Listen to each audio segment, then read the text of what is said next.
ఒక తండ్రి సహనం కోల్పోయి కొడుకు కొరకు ఎంతో ప్రయాసపడ్డాడట, ఎన్నెన్నో ఖర్చులు చేసినాడట. వాడు చదవడం లేదంట, కష్టార్జితం అంతా వ్యయం చేస్తే విదేశాలను కూడా పంపినాడట. అక్కడి నుండి తిరిగి వచ్చినాడట చదవకుండా.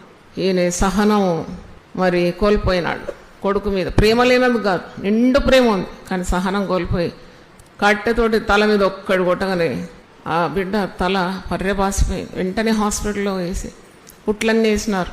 జరిగింది. అయితే వచ్చిన రోజు మరుసటి రోజు మళ్ళా బిరుసుగా మాట్లాడుతున్నాడు. వానిలో అనుకోలేదు, తగ్గింపు లేదు. వాడు డ్రగ్స్కు బానిస అయిపోయినాడు. వాని వశంలో లేడు, దారి తప్పినాడు. తండ్రి ఏం చేస్తాడు? సహనం కోల్పోయినాడు. 2 రోజుల ముందు ఒక కట్టెతోటి కొట్టినాడట, 2 రోజుల వెనక ఇనుపరాడుతో కొట్టి చంపేసినాడట. చూడండి, సహనం కోల్పోతే ఎంత ప్రమాదం.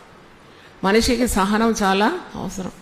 కన్న కొడుకే మరి నిండు ప్రేమ ఉంది, కష్టార్జితం వ్యయం చేసినాడు కొడుకు బాగోగులు కోరుతున్నాడు. ఉన్నతమైన స్థానంలో నా కొడుకు ఉండాలని ఆశపడుతున్నాడు. ప్రేమ లేక కాదు, క్షణిక ఆవేశంలో ఏదైనా జరిగిపోతుంది. దేవుని వాక్యం మనకు అడ్డుగా నిలబడుతుంది. చేయకూడనివి చేయకుండా, పెద్దల గద్దెంపుకు లోబడ్డాన్ని, నీతిమంతులు కొట్టుట కూడా నాకు ఉపకారం. ఎందుకంటే ప్రమాదం నుండి విడిపిస్తున్నారు, అంధకారం నుండి, నాశనం నుండి, చెరసాలలో పడకుండా వారు నిన్నేం చేస్తున్నట్టే గద్దిస్తున్నారు. గద్దించినప్పుడు మౌనంగా ఆ గద్దెంపును తీసుకోవాలి, వారించొద్దు. నేను అట్లా ఉండే ఇట్లా ఉండే అది కాదు ఇది కాదు దేవుడు మాట్లాడుతున్నా అనుకోవాలంతే.